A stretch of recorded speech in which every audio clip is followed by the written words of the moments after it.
Today's book exposes the hidden forces that control our lives, compelling us to confront our deepest convictions through a life-changing form of self-exploration. Drawing on decades of research in belief and behavior change, our guest reveals how unconscious self-hypnosis traps us in a cycle of overthinking and dissatisfaction. His groundbreaking insights expose delusions of want that leave us anxious and lost, obscuring our true selves and leading to spiritless lives of doubt and regret. For those of you who are long-term listeners of the Innovation Show, we do cover corporate innovation, corporate entrepreneurship, but at the heart of all that is freedom, some type of freedom from the matrix of reality, getting to happiness in life. And today's book really, really helps with that. I've been a long-time fan of his work and have many of his books on Kindle. And when I saw this one, I was like, I got to make space for Tom, get him on the show. It's a great pleasure to welcome the author of Unwinding Want, Tom Asacker. Welcome to the show. Thank you very much. I'm very happy to be here. It's great to have you, man. And I just want to show people the book there. You have no excuse. This is a beautiful poem, essentially. It's called a koan, a Zen koan, and I'll let Tom explain what that is. But Tom, I thought I'd tee you up, man, with this beautiful quote that you start the book with, a James Baldwin quote that I just absolutely loved. And it's like a lens through which you can read the book. The role of the artist is exactly the same as the role of the lover. If I love you, I have to make you conscious of the things you do not see. James Baldwin. And I love that as a gentle and friendly provocation through which to see this book. Maybe we'll use that as a way to describe what it's all about. Yeah, I love that quote as well. And I think the most important part of what Baldwin was saying about love is that love is the desire for everything around you to flourish, to grow, to flourish, to be whatever it is that's inside of that particular life form, that life force. And if you can't see what you can't see, you can't get that out of your way in order to flourish, to grow into whatever it is that's inside of you wants to grow into. So you're not, and this book is challenging in that there are a lot of things in here, especially right up front, talking about how I define want, which I'm sure you'll get to, which really causes a lot of pause in people when they read that, and they want to reject it flat out. And what I'm trying to say with the Baldwin quote is, no, I'm trying to get something out of your way. I'm trying to get you to see something that maybe you can't see. So that's what that quote's all about. I love it. The idea of change what you see and what you see changes comes to mind as well. One of the things I do with each show is I have many articles in draft, and something somebody will say in the book or something will say on the show will push me to finish that article. And I have this one about the whole idea of what we experience in life is actually not a reflection, but actually a projection of what's going on inside our mind. And it came to mind when I read this beautiful quote by you: the external world is an echo of your internal world. And I thought, again, very profound, very important to understand before we get into understanding wonder and want. From a brain science standpoint, it's a difficult concept to get across, but to keep it simple, what we're seeing in the world is what are conditioning our perceptions to allow in. An example that I give people is that if you're a house painter, for example, and somebody said, come give me a quote on my house, you're going to look at all of those windows and it's going to look bad to you, right? Because you know, doing all that trim, it's so you get a negative feeling about all of that. And there may be bushes out in the front that you have to get behind and do the painting.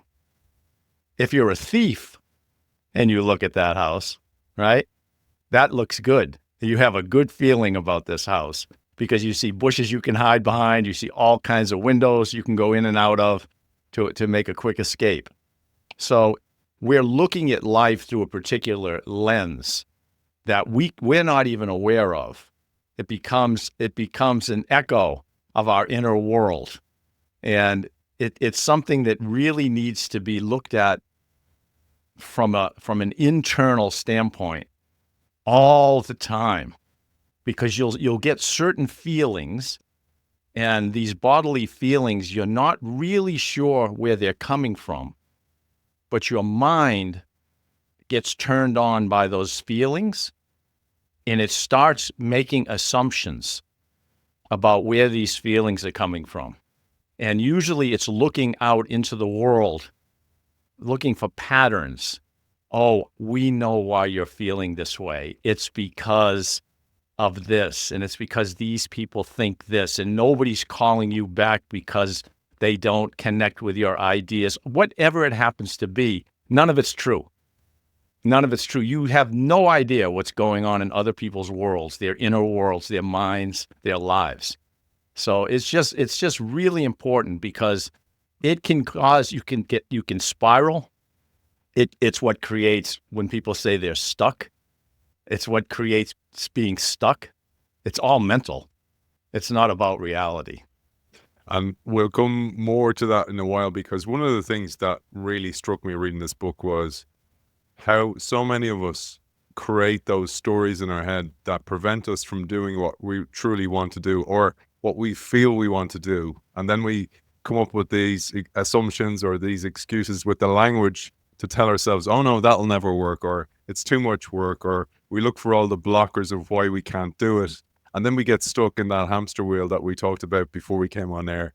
I'd love you to talk about that, because that, for me, is one of the goals of this show, is to help people realize that there's another alternative. And what that alternative starts with is actually feeling what you want, and then not listening to the excuses. And yes, some of us are stuck with mortgages or whatever. We have families to protect and to provide for, and it's difficult, but there is a way around it if we work at it over time. In one of my previous books, I wrote just a short little line that said, if you have an idea, no matter what the idea is, don't Google it, right? Because what Googling anything is going to do is it's going to show you it's being done, it's been done, it didn't work. There's just so many ideas, 8 billion people on the planet, right? Everyone's doing everything. So that information is doing nothing but preventing whatever's in you that wants out to come out, right? It's like, well, I want to sing. Oh, there are millions of singers. Or, I want to act. Oh, look at all the actors in Hollywood. None of them ever get jobs. They work in restaurants. Well, look, this is true about everything now. Maybe in the old days it wasn't, right? But now it's available. There's no barriers to writing books, to being an actor, to being you pick whatever you want. It's wide open. So it's important to realize that what makes you different is not your strategy. It's you. It's how you make it happen uniquely in the marketplace of ideas and art or whatever it is. That's what makes it work, is you.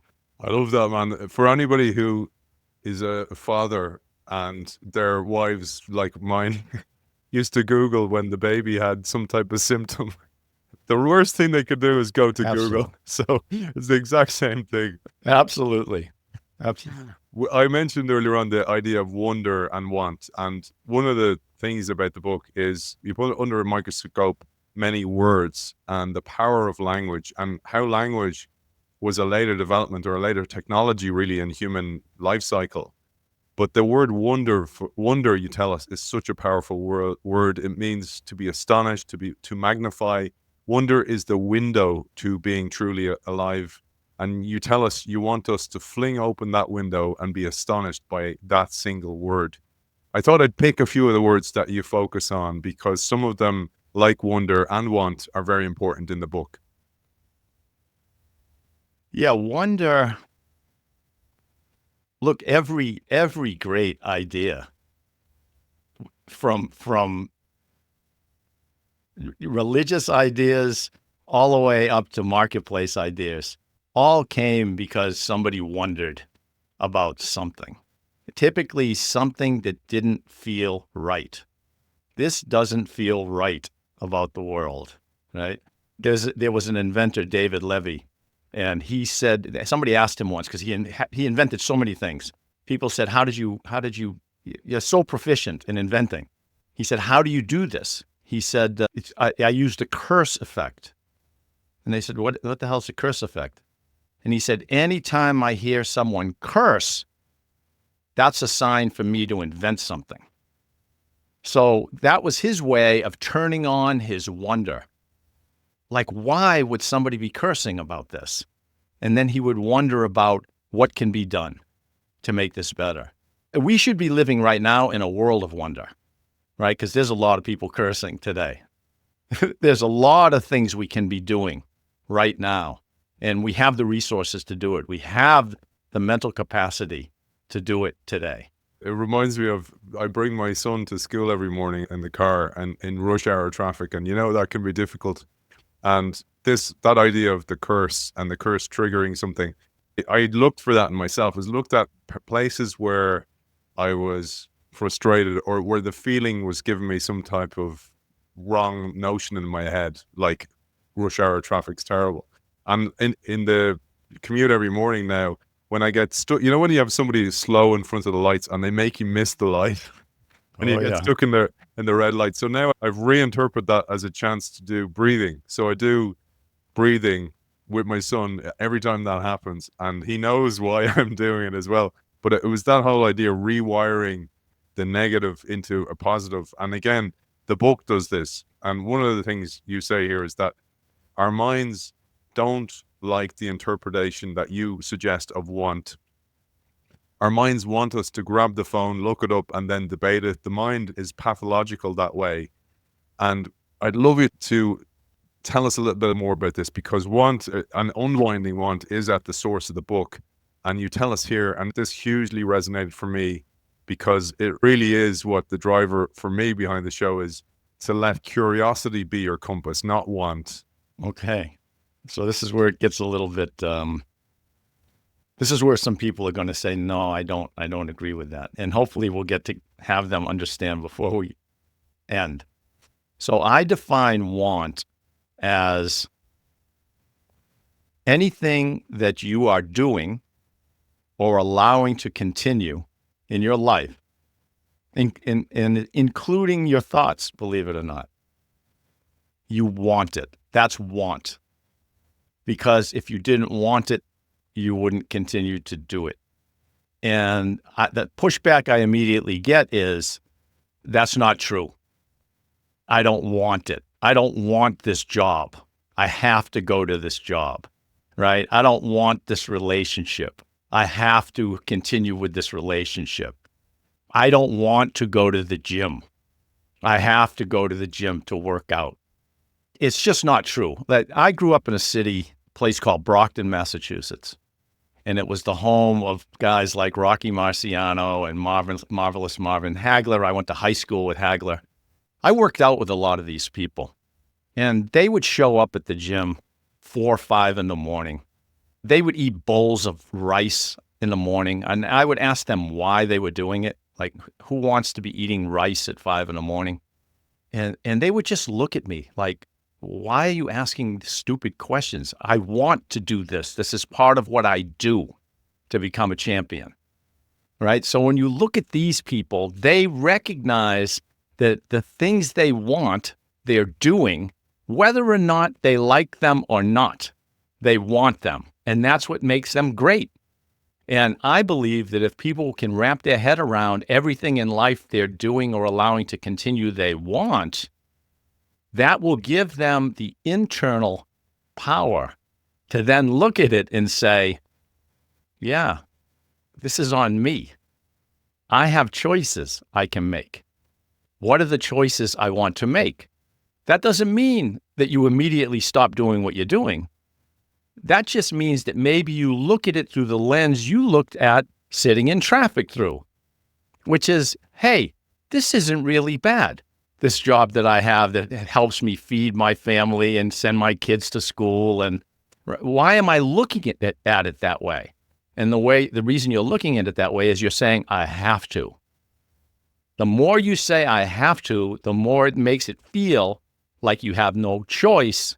And when you have no choice, people hate that. There's nothing worse than having no choice in life. Well, there's maybe one thing worse, and that's having no friendships, and no love. I think that have to, and changing that self-talk is such an important thing. And it dawned on me a few years ago. You do keynotes around the world. I do as well. And I remember a couple of times catching myself saying, oh, I have to go to Canada, or I have to go to the States, or from Ireland here. And then I was like going, I don't have to. Like, and on top of that, what a privilege to. Like, I am so Exactly. privileged to. There's people so less privileged in the world, and we just rewire our language. And it's one of the things that I like about the book. And you asked this major question that everybody should ask themselves, and certainly I did, and I let it marinate for a little while. And I'd love you to just expand on it a little bit and drive this message home. Do your thoughts and emotions happen to you, or are you allowing and enabling them? There's different levels of this. I've spoken to people that said, what do you mean, my thoughts? There are actually people that don't hear the thoughts in their head. They're just moving with them on autopilot. It's almost like, what are you talking about? I don't hear these thoughts. Then you get to a level where you start hearing these thoughts and you start wondering about these thoughts. And many people believe that they are not in charge of these thoughts. That has nothing to do with them.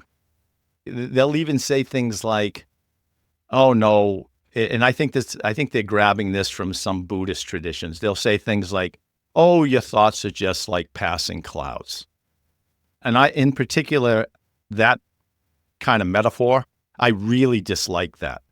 Because what you're saying to yourself is, there is nothing that I can do about the weather in my mind, right? It's just going to happen. And I just need to let it happen and just relax through it.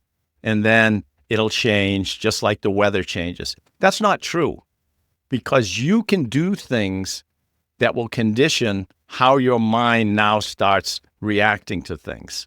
It's nothing more than, call it exposure therapy for the thinking mind. You're afraid of snakes? You might as well just say, it's just like the weather. I'm going to be afraid of snakes. It's going to come and go for the rest of my life. That's not true. There's ways to get that fear to diminish or go away completely. And it's the same thing with the thoughts in your mind. When you understand where these thoughts are coming from, and you give your thinking mind a rationale that's as sound as what it's using for its logic, it will shut up. It will come along, because all it's trying to do is to protect you. All right? All it wants you to do is stay safe. Stay in the cage. You're perfectly safe in here. You'll get fed. Everything's fine. And as soon as you start taking a step out, here it comes. Why you shouldn't do it, all of that.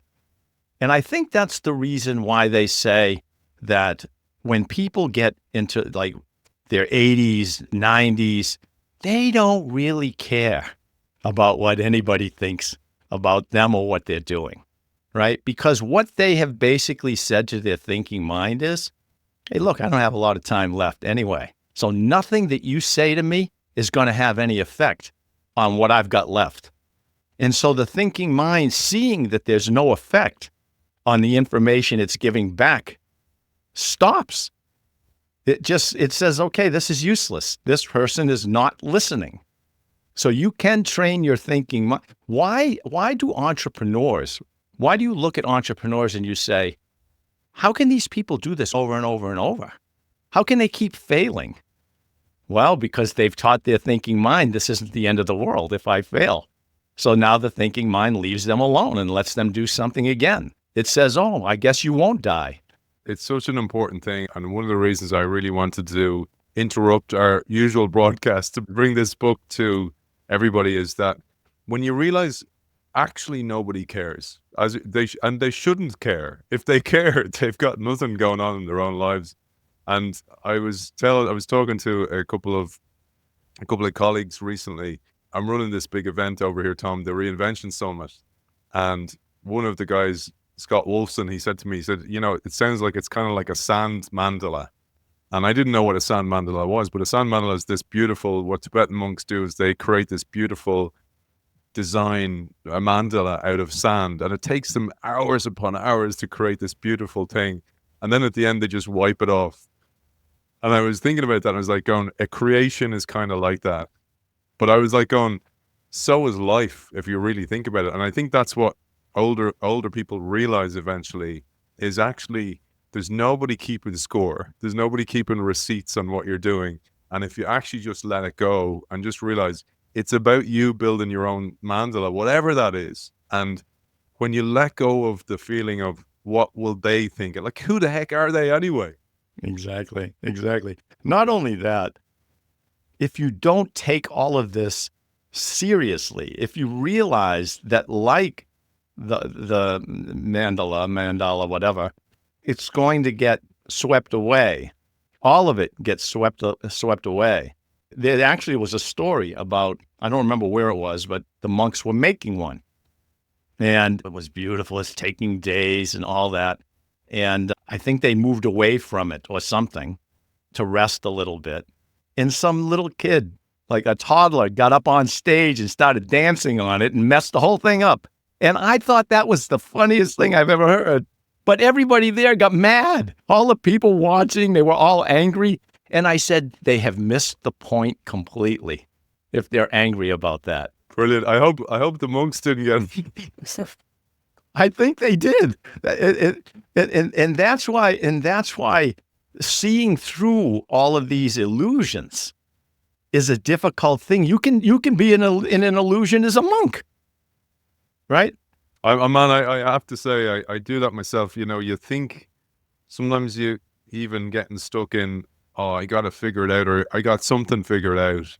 And that's ego as well. Like, even the thought of that, or, sometimes even your gratitude, your journaling or whatever it is, sometimes you got to really question, is that really true what I'm saying here? So I keep digging and excavating to get to the truth of the matter. But I loved what you said. There's a quote that I kind of use as a guiding quote to think about that idea of the mandala. It's Pierre Teilhard de Chardin, but he said that we're not human beings having a spiritual experience. We're spiritual beings having a human experience. And it came to mind when I read this line by you. You said, you are a feeling being who can use your amazing thinking mind. And the truth of the matter is you are not a thinking machine who has feelings. And I thought that really was important to call out. I think that if you sat with most people and asked them what they feel they are, they will tell you that they feel that they are, in so many words, a thinking machine that's doing things and solving problems, and that every so often they get to experience feelings, right? Through the love of others, through watching movies, through reading fiction. And it's so backwards because you're a feeling being. You should be walking around feeling all the time. And the time you should use your thinking mind is only when you need it. It should not be turned on, moving you around through the world. But that's what we've done because we believe, and this is a strange one too. This is you've got to think this one through and then let it go once you see it. We think that we're trying to get feelings, that this is the purpose of what we do, to get these feelings. And what we don't realize is that, no, we're feeling beings anyway. We should just be letting them out all the time. I think I used the example of the horse. I said the horse doesn't run to get a particular feeling. It runs because it feels like running. And we need to be doing more of that as human beings. We need to have what we feel come out of us. And we don't do that. And I can tell you for a fact that we don't do that in our work because we believe that we have to do certain things particular ways And we've never questioned that. We don't wonder, is this true? We just keep doing it over and over and over again. And it takes work. I mean, you mentioned those athletes, for example, in the boulder race, that it does take discipline, and it takes falling off the horse and learning from this over and over. There's no end goal. You've never made it with this excavating yourself and unwinding want.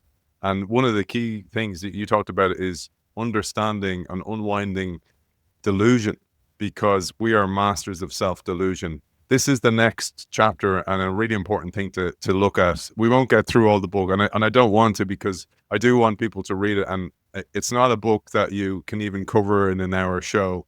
It's a book that you read slowly, take pause, realize where I'm feeling. Like, just on the feeling thing, before we go to self-delusion, one of the ways I realized and was able to beat habits, and I don't mean like bad habits, but like wanting something sweet, or I don't know if this has ever happened to you, Tom. You're walking, say somewhere in Massachusetts, you're walking along and you get this feeling, oh, I really want a type of coffee or an ice cream or something like that. And I always kind of go, it's almost like this geography, this area is triggering a feeling in me to trigger a want. And when I spot the pattern, I go, I can break the pattern. And it's a way to get to that freedom of to unwind want, is to go, why are the feelings being triggered? What's the history of them? Or is it some good feeling that they gave me? Is it a dopamine hit that they gave me over the years? Yeah, that is exactly how the marketplace works, right? Is that they're looking for people that want a feeling, that believe they can get the feeling from someplace in the marketplace. And so they tie all of the information that they're giving people to a feeling. I mean, you've been in the advertising world, so you know that you're not telling people how many cylinders are in the car. You're showing them what they're going to feel like with the top down, riding down the street, right? So people believe they're going to get that feeling. They buy whatever it is. They own it for a couple of weeks, or they have the ice cream. Then it's a few hours later or a few weeks later, and they don't have the feeling anymore, right? So they need something to give them a feeling again.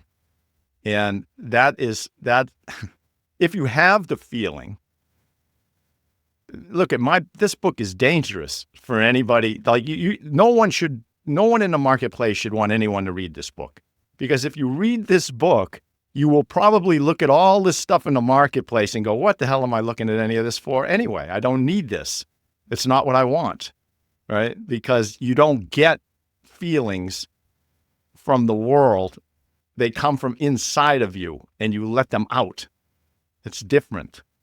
You know? And that's the key, Tom, I think, is realizing, like, if I see myself, if I catch myself looking on Amazon when I don't need anything, or shopping when we're going to a clothes shop and I don't need any clothes, I go, what's the gap? Why do I feel I need to do that? Is it boredom? Is it, I need a dopamine hit? What is it? Like, do I want the Amazon package to arrive so I feel, oh, there's something in the post for me, whatever it is.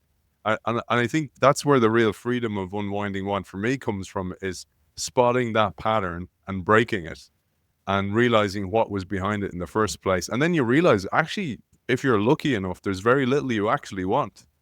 Yeah, see, that's brilliant. The pattern is the whole deal, because we don't see these patterns.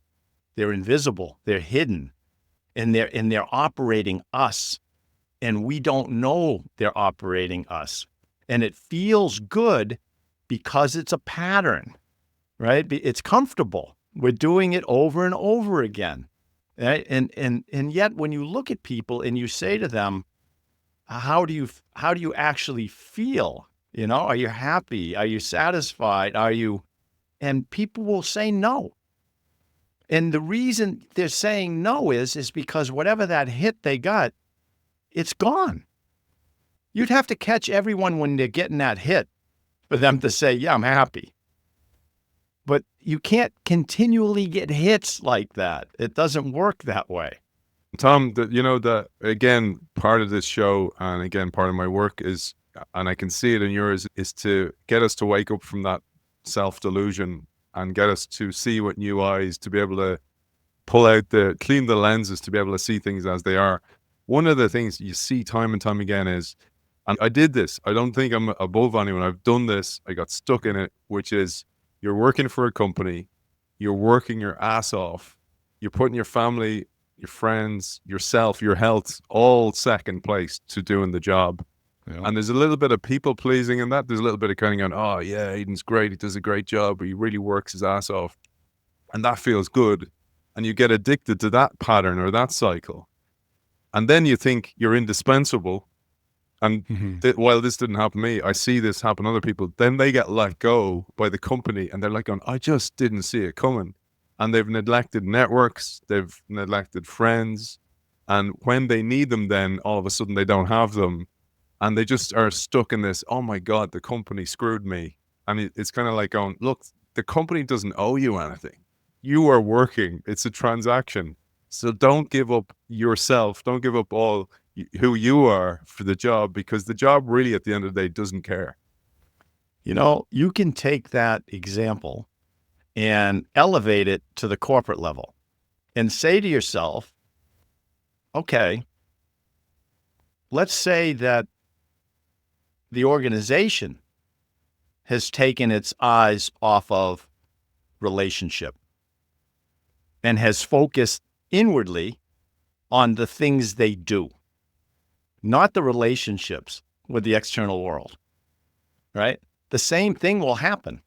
People will be sitting around in a boardroom meeting saying, why did our customers leave us? Where did they go? What happened?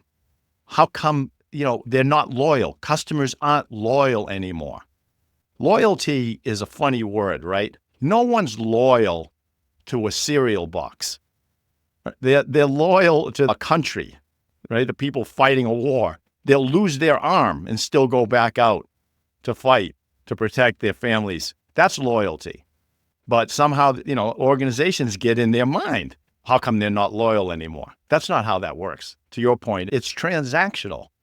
So if you want the relationship to be maintained, you have to stay deeply involved in the relationship and feel what the feelings are that people are getting from the relationship. And again, you mentioned a great concept. If people don't know this, it's a concept from systems thinking. The purpose of the system is what it does. The POSI-WID, I think it is the acronym. I'd love you to explain that, because that's one thing, a cycle that not only organizations get stuck in, but individuals get stuck in as well. It's a really simple concept, but it's one of these things that sounds like, no, that doesn't make any sense. Because what a system ends up producing, if you now stop and you look at what are you producing. So let's take our government over here in the States. We're producing a lot of conflict, right? We're producing a lot of conflict. And if I said to people in government, well, that's the purpose of your system, to create conflict, they would say, what the hell are you talking about? That's not the purpose of the system. I'll say, well, you're creating it. So that must be the purpose of it. And it's the same with anything, with anyone, right? If you're languishing and you feel stuck and look at that and realize that's the purpose of your system individually, is to produce what it's producing. If you want something different, you're going to have to change something on the input side to get something different. And that's what people will say. They'll say, no, that's not the purpose of this. That's not what, in essence, it's not what their aspiration is. But that's different. An aspiration is not reality. Aspiration becomes reality when it produces what the purpose of the system was meant to produce.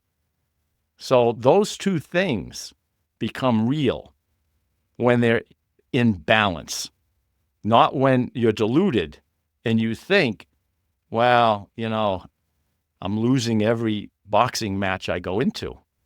Well, that's your system, you know? But people don't want to look at that. They don't want to say, what do you mean it's my system? It's your system. You know, you mentioned mindfulness and meditation. And again, another French philosopher, Blaise Pascal, said all of humanity's problems arise because of our inability to sit quietly in a room. And again, that came to mind reading the book, and the importance of both meditation and mindfulness. And they're different things. And again, you describe what both of them are, because they're the start of listening to you and those feelings and why they're arising in the first place. See, that when he said that, the inability to sit in a room is because what he's basically saying is that your mind and your body are going to be filled with information coming from that thinking mind. And so what happens when you're sitting quietly? I don't know if you've talked to people, like especially people that are really driven and who are thinkers and planners, and you talk to them and they went away to a silent retreat. A lot of these people will come back and say that they thought they were going to die. You know, they had to get out of there. They couldn't sit there because what the thinking mind was saying to them was, what are you doing? Why are you sitting there? Look, we got something. Remember what we've got going Friday? Next Friday, this is going to happen. If you don't start doing this, and that's the thinking mind maintaining its control over the pattern that has made you who you are today and kept you safe. And the thinking mind doesn't want you to break the pattern and sit quietly, because that means you're not listening to it, right? And it really doesn't like when you're not listening to it. It's like a child, right, playing on the kitchen floor, and the mother says, "Stop that! I'm trying to wash the floor," and the kid just keeps playing. Eventually, the mom's voice or the dad's voice gets louder and louder and louder.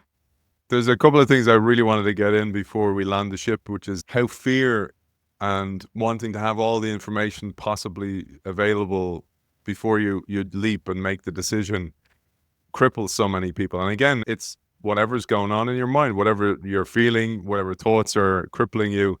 But there was a beautiful quote, man, and I pulled it out. I was like, that's a keeper. You said, it's the unsettling void of uncertainty that's the womb of discovery and the birth of a full, intense, and meaningful life. I absolutely love that, man. Well, if you look at anyone who is actually talked about, right, over time, these people had a stirring inside of them, and they did it. Whatever that stirring was, they just did it. They didn't think about how's it going to turn out? What's it going to get me?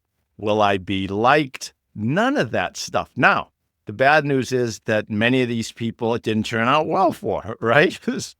There's an implication and a ramification of following this inner passion, this inner voice.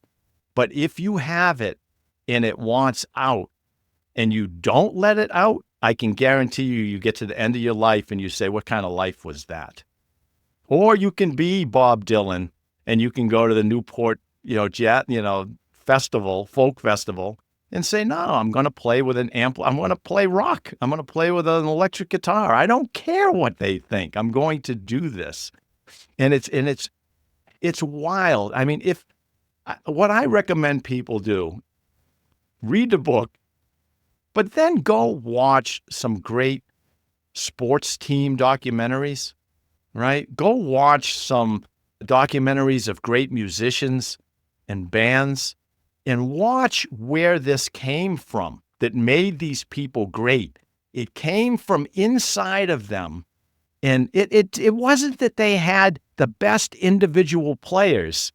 It wasn't that. They had a chemistry, and they had someone on the team that exuded something that everyone was attracted to. And they went with that. And you know, the funny thing is when that relationship started to break down, everything went with it. The music went with it. The winning went with it. Everything went with it. As long as that relationship was together and that spirit of wonder and discovery and change, then I just watched a documentary on Sly Stone. I mean, watch it and you'll see how it happened and where it broke down. And it's amazing to watch this. It really is. That is such an important one, where when you do, I'm not, no, I work on this all the time. I try and meditate. I try and do mindfulness. Like it's an ongoing battle to do it, because you're constantly dealing with the chattering mind. And one of the things that I really realized was your best writing or your best creation comes not from your mind. It comes from a different place. And then I saw this, just a one-liner from Chris Martin, who's the lead singer for Coldplay. And he was talking about a song, and he said, this concept for a song came from wherever the concepts of the songs come from. And it totally resonated with me, that it's coming from a different place. Maybe it's the heart, but it's a feel. It bubbles up from within you, or it comes from somewhere else, an ethereal place, and you just channel it through. But that really dawned on me. And then when you were saying that about Sly Stone, I remember seeing the Queen movie that was on a couple of years. Yeah. And do you remember, like, it was the bravery to do something different and do it with full conviction. Everybody who's achieved has done that. They Exactly. haven't copycatted. They've done something truly remarkably different. Because they wanted to do it, right? Because when if you remember, when the record producer said no one's going to listen to an 8-minute song or whatever the hell it is, they walked out. They walked out of his office, right? They used some colorful words and then walked out. But basically they said, no, we're going to do what we want to do. We're not doing this in order to get something. We're doing it because there's something in us that wants out. And I don't think what people realize is, even the songwriter from Coldplay, that place that he says it comes from, it's the same place that makes grass grow, that makes an acorn turn into an oak tree. It's the same place. It's flowing through us the same way. We just don't have a way of describing it, so we don't think it exists because we can't put it into words. But it exists. It exists. Absolutely, man. I'm a huge believer in it. And the other thing we both agree on is the importance of struggle, or what you say beautifully, without suffering, without defeat, without adversity, we are subjected to a grave, unintended consequence. We eventually go blind to our perceptions, to our thoughts, to our hearts, to what we really want. And again, it's only by taking the leap that you actually will fail. And I love the saying that you either win or you learn, because if the worst thing is to be left with wondering, should I, would I, could I? Because you'll bring that, like you say, Bronnie Ware, the palliative nurse, you'll bring that to the grave with you. Yeah, no, absolutely. It's funny. When we're children, we're explorers and we're experimenters. It's how we learn, right? I mean, we're tasting dirt. We're climbing trees, right? We're spinning in circles. We're singing gibberish. And what do we hear from everyone around us, right? Relentlessly. Don't do that. That's not right. You're going to get into trouble. You're no good. That's dangerous. You're not good enough. And so that's the thinking mind. That is the training data that our AI thinking mind has in order for what? In order to keep us safe and comfortable. It just does this automatically because it knows when we listened to the adults, we stayed safe and we stayed comfortable because we knew we needed them when we were little in order to stay safe and comfortable. We're not little anymore. We don't have to listen to that telling us, you're not this, you're not. No, that's not true, right? We have the same life force moving through us that every other human being on the planet has. That's the source right there, the source material. If you want to call it the operating system, we have the same operating system, but we're not allowing it to operate because we have that thinking mind, that AI running the system. And we need to take that thing off of line, use it when we need it, but we don't need it really that much at all. Like you said, you feel sick, don't go on YouTube and what's wrong with me? That's the thinking mind saying, I'm going to solve everything. No, you're not going to solve everything. A lot of this is going to come from eating dirt and climbing and falling out of trees. And that's where you're going to learn the reality of what life is. That's where it's going to happen. That's the feedback. That is, what you were saying there about the AI mind, and you say it's like you're like an autonomous vehicle. The AI is running the vehicle. You kind of go, I don't even know how I got from here to here, but I'm here. And I thought that was such an important message as well to get across. Couple of last things for you. Reality. So there's a chapter on reality as well. And you say, or a verse, let's say it's a verse on reality. You say reality is a relationship, period. Relationship with yourself, relationship with others, relationship with the natural world, relationship with the very idea of a beautiful goose trapped in a bottle. Everything else is delusion. I'll let you unpack what that's about. Well, I'm sure everybody that's watching this is going to say, what is the goose in the bottle statement all about, right? Well, that was an actual Zen koan that basically it's a puzzle that cannot be solved is what a koan is. And the purpose of it is to break the thinking mind so that it just stops trying to figure out things. So give it something that just is not solvable.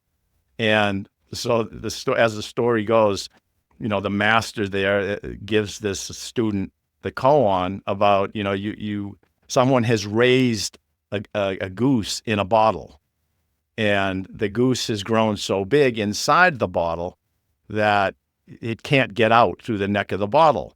And how do you get the goose out of the bottle without harming the goose or breaking the bottle? And so these two people are sitting trying to figure this out. And what I said was, you see, if there was a little kid sitting by listening to this, he would have said, break the damn bottle, break the bottle. In other words, when it comes to relationship, there's no puzzle. There shouldn't be a puzzle, right? And a goose is relationship. A beautiful living creature is relationship. Break the bottle. And I guess the most important part of this is that when it comes down to it all, and no one can see this because I don't think they've been behind the curtain of their illusions of the world. All there is relationship. So when you see these movie stars on television, on the red carpet and all that, or in their movies, and then you see the reality, what you'll see is they have a few close friends and maybe a wife, and that's it. Just like you. None of these people are different than you. They don't go home and have 1,000 people come to the front door and open it and throw the arms around them and say, come on inside. That's not it. That is not reality. So if that's reality, and all there is relationship, you to yourself, right? You have to be true to yourself in order to attract people that like that, right? So that you're not performing to be with someone. You with other people as you, right? You with, and we could talk you with your health and all that, your physical relationship, and then you with the external world. And I'm going to give you something radical that I proposed to a couple of companies, big companies, but I don't think they can see through it, the reality of it. I believe that an organization that made its strategy relationship, that's their strategy, their only strategy. And everything everybody did was basically aligned with relationship and whether or not it's happening. Ourselves with our people with themselves, us with our customers, us with whatever other agencies and organizations, us with the world. And you just focus relentlessly on improving relationship, it's impossible not to grow. Impossible. Because you will see if you need to make a technological leap. You will see because the people will tell you, right? They will say, hey, we're not really enjoying this experience. Can you bring us this level that we're seeing someplace else? Right? This is what will happen. But it's tough for people to see through that, because what happens is they get in a pattern, right? It's the pattern. I'm sure you've heard it, right? It's, okay, that sounds good, but look, we're too busy to think about how to implement something like that or how to think through something like that. We're very busy. We cannot pause. And what they're saying is they can't pause the pattern, right? Because it'll create all kinds of discomfort and challenges, and that's not true. You don't have to pause anything. All you've got to do is change what the purpose of the system is. And if the purpose of the system is to improve relationships, then you measure everything around that, and it'll change everything else within the system. Beautiful, beautiful, man. I'm going to ask you for that's your message to an organization or to a leader of an organization. I'm going to ask you to think about your message to the individual as well, to the change maker in an organization, to somebody in their own career as well. I pulled a final message from the book that I wanted to finish on and sign off with, but I'm going to leave you with the final words. I'm going to just give you this beautiful few questions for our audience to think about. Do get the book. It's a tiny little koan. It's a small read. It's on Kindle. It's on audiobook as well. Very short 2-hour audiobook. Tom asks at the end, are you sleepwalking through life, being pushed and pulled by the past and the future, and by other people's idea of good and bad and right and wrong? Are you allowing your thinking mind to sap your energy and tell you what you feel, think, and do? Or are you awake, aware, and fully engaged, allowing your curiosity and innate intelligence to move you through your world? Life is an ongoing relationship with the flowering of reality, a dynamic dance to enjoy, appreciate, and nourish. It's not going anywhere because it's already here. The mystery of life transcends mere language. It's a symphony of experiences waiting to be felt, a dance aching to be embodied. Beautiful. Thank you. Thank you. I appreciate it. Look,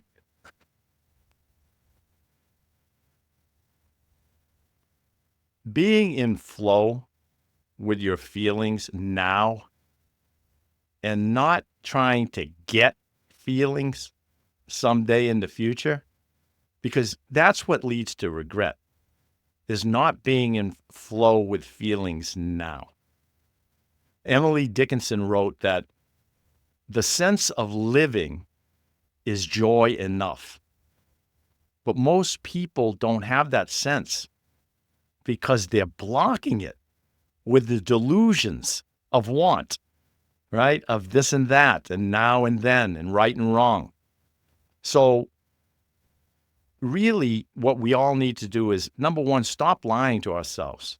We do want what we're doing.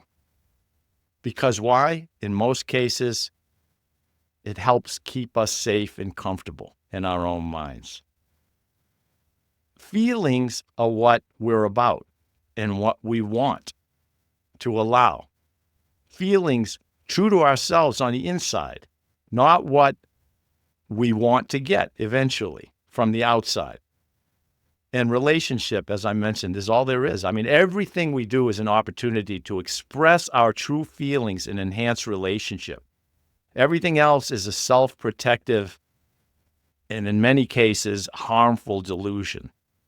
Once you get that square, that you're a feeling being, and you have a tool, an incredible thinking mind, that you can use, you can take out of your pocket and use when you want to, instead of walking around like with a knife, sticking it everywhere, because that's what we're doing. We get this tool in our hand all the time when we don't need it. And it's basically, like you said, it's like the car that drives itself. It's taking us to a place where we're going to end up and say, how did we get there? And especially now, we need to understand that, because I don't think anybody understands what AI is going to do and how it's going to manifest in the world in our lives. If you don't have a philosophy of life that includes what this thing is, it could be a very dangerous thing. author of Unwinding Want, Using Your Mind to Escape Your Thoughts. Tom Asacker, you'll be back again, I hope. Thank you, Aidan. I'd love to.